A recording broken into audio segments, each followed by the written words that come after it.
guys, back with another video. This is the journal we created, New Paradigm 90-Day Challenge.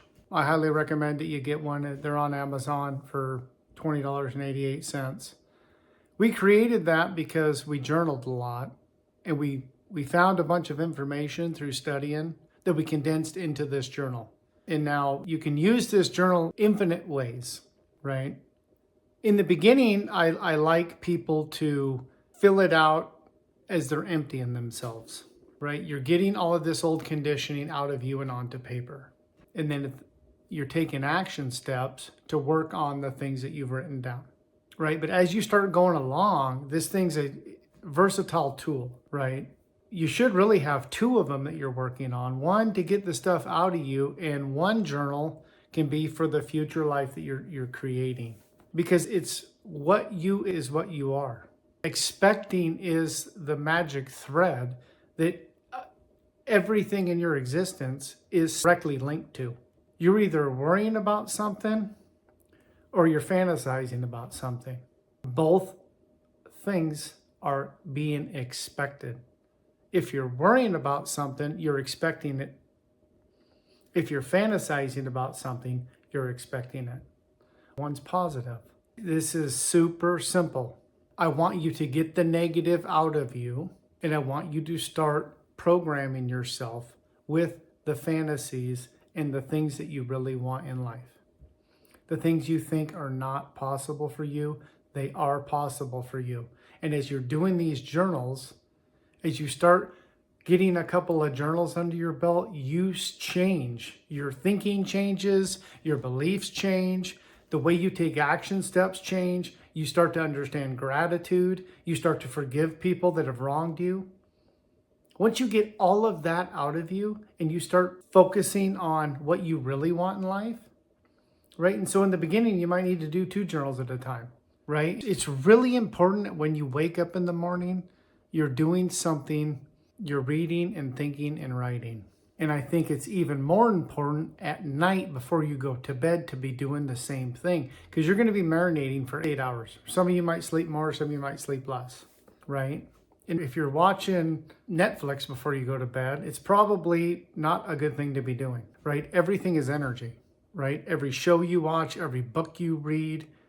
People don't go to masterminds necessarily just to learn a technique or a principle or solve a problem. It's the environment. When me and Blake have our masterminds every week, massive ideas come to us and we start expecting things to happen. And then we are fixated on an amazing outcome.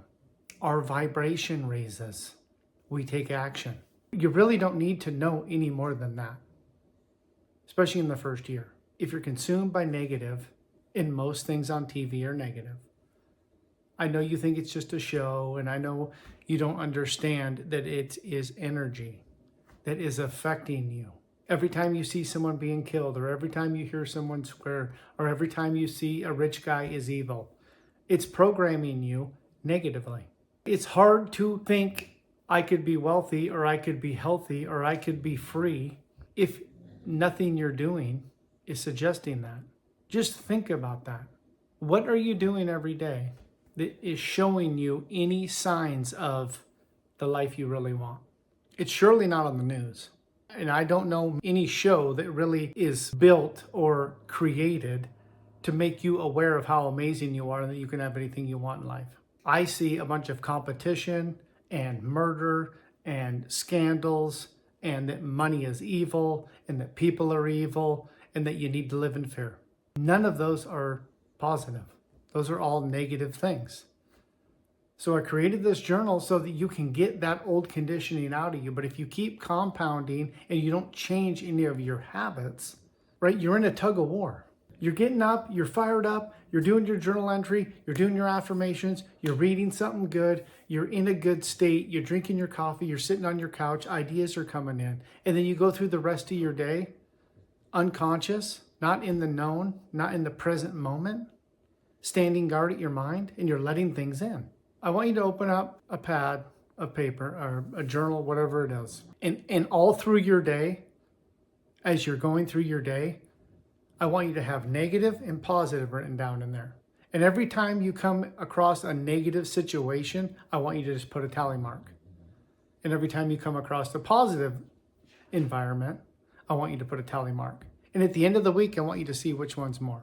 Are the people at your job speaking positively or negatively? Are the people in your household speaking positively or negatively? Are the shows you're watching positive or negative? Are the books you're reading positive or negative? Is the music you're listening to positive or negative? When you become aware of this and you look at it, it's a science project. You can't deny it, the truth. You can try and compound on truth, lies. The truth will shine through. So please do this exercise. Take it seriously as you're doing your journal entries. You can't try to remember as you're going, when you get home at night, to write down these tally marks. You really have to do it in the present moment. You have to have a little pad and a little pencil on you, and you just need to pull that thing out and start this habit. And after 14 days or 21 days or 30 days or however long you need to see it, right? And then you look at that. That's your case study. What is my environment everywhere I go? Is it more negative or is it more positive? Then you can start to change the things that are going on in your life. When you start looking at TV and you start analyzing what's going on and what's on there, and you're not in the habit of just sitting down unconsciously and letting it come in and thinking it's cool. I'm not saying you can't watch TV, and I'm not saying you can't read Harry Potter or whatever kind of books you really enjoy. I'm asking you some part of the day to read something extremely filled with good information that is going to help you change your life, right? And if you can't find any music that is doing that, turn your music off. I've asked you guys to do this. Turn your radio off and listen to ebooks, podcasts, and videos that are specifically created to help you change your life. There is no competition when you start doing that. You're in the top 3%. Nobody's willing to do that. Nobody's willing to look at the habit of getting in their car and letting music just play, right? You guys are telling me, oh, I don't have that much time. You have lots of time. You're in your car a lot. You're in your house a lot. There's ample time to be getting a download of some awesome information. So please do this exercise, tally marks. I'm telling you, your mind's going to be blown, right? You're unaware. You don't ever look at it like this. You don't ever look at it positive or negative. You just look at like, I am extremely hyper focused on how I talk and what kind of conversations I engage in, because I've done these exercises. I figured these things out. I started looking at the people I was hanging around. When you go to your aunt's house or your friend's house and you're having a 45-minute conversation, it blows your mind when you actually play it back. If you were to record it or write down the tallies, it's full of negativity. And I know you think you're just talking and just having a conversation. You're not. You're programming yourself. So please, try this exercise. Please like and subscribe. Start engaging on this channel a little bit more. I appreciate it. Thanks, guys. Have a great day. Bye.